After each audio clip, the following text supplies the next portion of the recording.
Bab 130 sampai 131. Terjebak jadi istri simpanan. Hai, dia suamimu. Dia berhak atas tubuhmu. Terlebih lagi, dia sudah memberikan banyak uang untuk keluargamu. Dia menyelamatkanmu dari laki-laki tua itu. Kau harus mengabdikan diri padanya, Ai, selamanya. Aira memejamkan matanya dengan desian halus yang terus keluar dari Bixbirnya tatkala merasakan hisapon dan cacapan Bixbir suaminya di lehernya yang jenjang. Dengung Aira dengan tangan yang meremat rambut belakang Mondi. Mondi semakin bersemangat untuk memberikan jejak di sana putih dan mulus Aira. Tanpa ragu, ia memberikan tanda merah yang cukup banyak di sekitar leher Aira. Aira terus mengeluarkan suara indahnya karena semakin kacau dengan perlakuan yang diterima dari Mondi. Mondi mengangkat kepalanya. Ia mengusap peluh yang membasahi kening istrinya lalu memberikan kecupan di sana. Ai, boleh? Tanya Mondi yang kembali meminta izin. Mata Aira terbuka. Ia sayup-sayup melihat bagaimana suaminya menatapnya dengan penuh semangat dan keinginan yang besar. Kepala Aira mengangguk. Ia mengizinkan suaminya untuk melakukan apa yang sudah menjadi haknya. Aira tidak akan menolak. Mendapat lampu hijau dari Aira, seketika Mondi tersenyum lebar. Ia kembali memangut Bixbir istrinya dengan lembut menggebu dari sebelumnya. Aira hanya bisa memejamkan mata. Ia benar-benar pasrah, bahkan melayani Mondi sebagai suami, sekaligus orang yang sudah membelinya. Aira bangkit dari tidurnya. Ia lalu mengangkat kedua tangannya untuk mempermudah Mondi melepaskan daster yang digunakannya. Mondi senang melihat respon Aira terhadapnya yang sudah menggebu-gebu ini. Mondi kembali merebahkan Aira. Ia ditatapnya manis mempesona Aira dengan penuh damba. Ia memperhatikan betapa indahnya istri kecilnya ini. Bahkan ia tidak menyangka di balik Aira yang polos dan menyebalkan, ada Aira yang sangat seksi dan menggoda. Oh om, jangan dilihatin. Aku malu, cicit Aira dengan suara gemetaran. Aira menyilangkan kedua tangannya di dedah. Namun Mondi dengan cepat menjauhkannya. Jangan, Ai. Ini terlalu indah, bisik Mondi parau. Mondi kembali menunduk. Ia mulai bermain-main di Aira. Ini pengalaman pertama bagi mereka, terutama Aira yang tidak pernah membayangkan semua ini akan dilakukan dengan pria tampan yang dicintainya.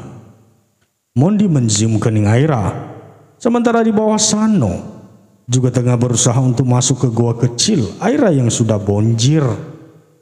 Aira meringis membuat Mondi tidak tega, namun sudah terlalu jauh untuk berhenti, sehingga Mondi tetap melanjutkannya.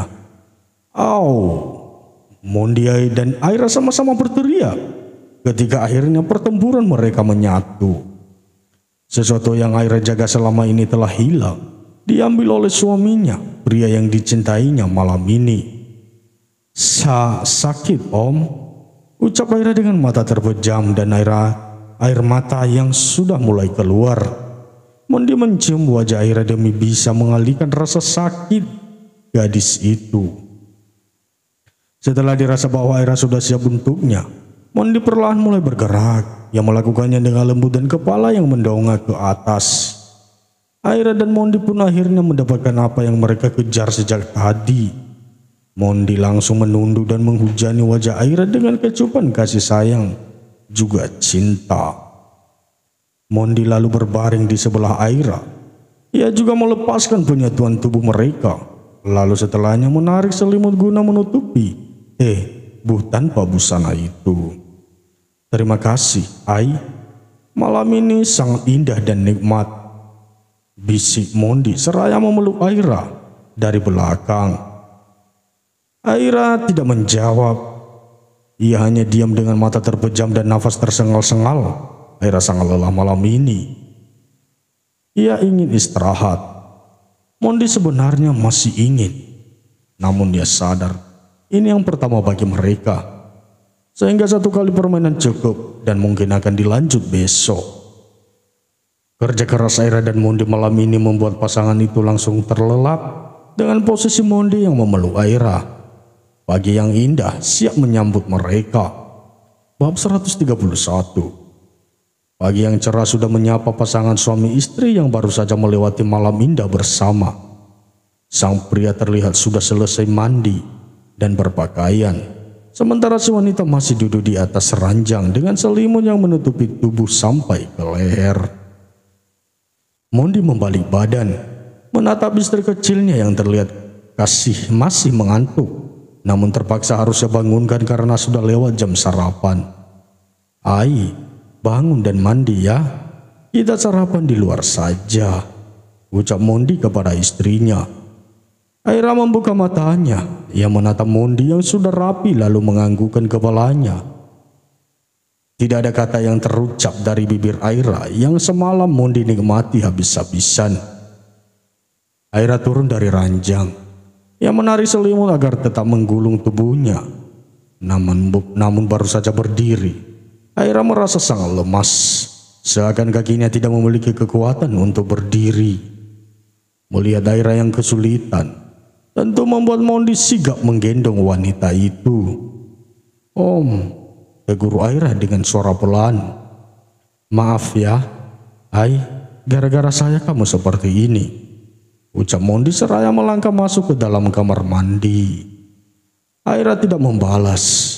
Ia hanya diam sambil melingkarkan tangannya di leher Mondi karena takut jatuh. Mondi mengajak Aira ke dalam kamar mandi dan dia turunkan tubuh istrinya itu di atas kloset untuk duduk yang tertutup. Setelah selesai, panggil saya ya, atau kamu mau mandi bareng?" tanya Mondi dengan tatapannya yang usil. Aira tersenyum tipis. "Om masih mau?" tanya Aira. Mondi tersentak. Ia menatap istri kecilnya itu dengan tatapan tak menyangka. Jadi Aira menganggap ucapannya serius, padahal ia sedang bercanda. "Jika Om masih mau, lakukan saja. Aku tidak akan menolak," ucap Aira lagi. Tidak terdengar keraguan dalam ucapan Aira. Wanita itu seakan pasrah jika Mondi kembali mau mengajaknya olahraga pagi. "Ai, saya hanya bercanda," ujar Mondi menjelaskan.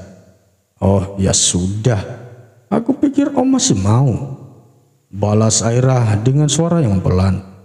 "Om keluar ya," pinta Aira dengan suara yang masih pelan. Mondi mengangguk. Ia pun segera keluar dari kamar sebelum benar-benar mengeksekusi istri kecilnya itu. Sampai di luar, Mondi mengusap-usap dadanya dengan gerakan pelan. Ia mengatur nafasnya yang terengah-engahnya karena memikirkan kejadian semalam yang bisa saja terulang lagi pagi ini. "Istri kecilku yang menggemaskan," gumam Mondi dengan senyuman lebar. Mondi melirik ke arah kasur. Ia merasa bangga dan telah menjadi yang pertama bagi Aira. Mondi berdoa, semoga dirinya juga yang menjadi pria terakhir. Dengan kata lain, pernikahan mereka bertahan sampai maut memisahkan. Mondi memilih untuk memeriksa sisa pekerjaannya yang Tristan berikan sambil menunggu istrinya selesai mandi. Saat Mondi masih memegang gawainya, tiba-tiba ponselnya mendapatkan panggilan dari Tristan. "Iya, Tuan," ucap Mondi memulai pembicaraan. "Mon, tolong carikan kostum kelinci." "Kelinci? Untuk apa, Tuan?" tanya Mondi tampak kebingungan. "Bawakan saja, aku akan menjelaskannya nanti."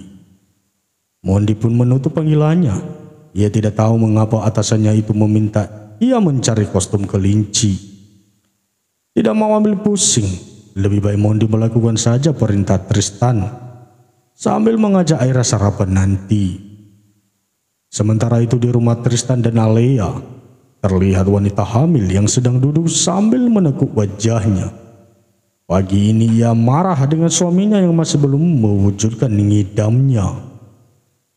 Tristan berusaha membujuk istrinya, namun Alia tetap marah dan tidak mau bicara. "Sabar ya sayang, aku sudah telepon Mondi untuk beli kostumnya," ucap Tristan dengan posisi berlutut di depan Alia. "Mas, lama, aku kan udah lapar," sahut Alia sewot dan sedikit manja. Tristan dibuat pusing. Ia tidak tahu kenapa ngidam Alia itu macam-macam dan selalu sedikit aneh. Seperti pagi ini, Alia merengek ingin makan nasi goreng buatannya. Tapi dengan catatan Tristan harus memasak dengan menggunakan kostum kelinci. Benar-benar aneh kan? Tapi Tristan tidak kuasa untuk menolak permintaan istri kesayangannya ini. "Papi nggak sayang sama mami dan baby," ucap Alia dengan wajah menekuk. Sayang dong. Aku sayang banget sama kalian. Tapi sabar ya, aku baru telepon Mondi barusan, sahut Tristan dengan lembut dan penuh kesabaran. "Maunya sekarang. Kalau kamu nggak bisa kasih ya udah ganti aja ngidamnya," kata Alia dengan suara yang begitu lembut. Tristan tersenyum senang. "Boleh, kamu mau apa?" tanya Tristan dengan penuh semangat.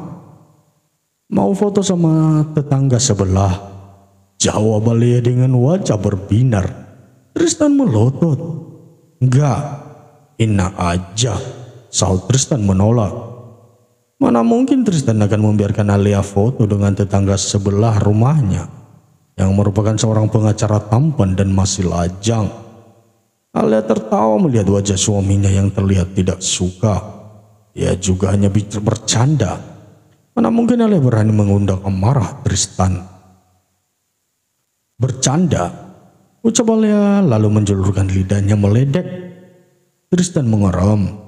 Ia menegakkan tubuhnya namun masih pada posisi yang berlutut.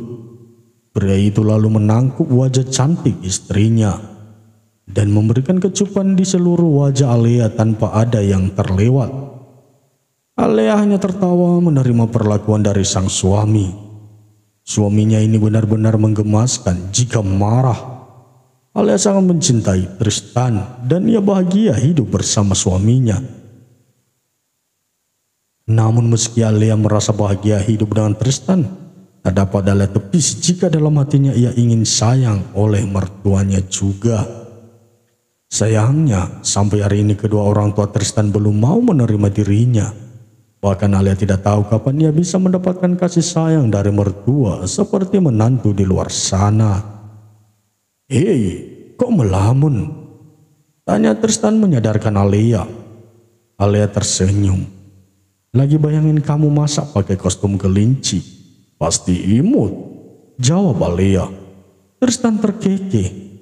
Ia menarik Alia ke dalam pelukannya dan ia dekap erat tubuh yang kini sedang mengandung buah hati mereka. "Cinta banyak-banyak sama Mami, Lia," ungkap Tristan dengan sungguh-sungguh.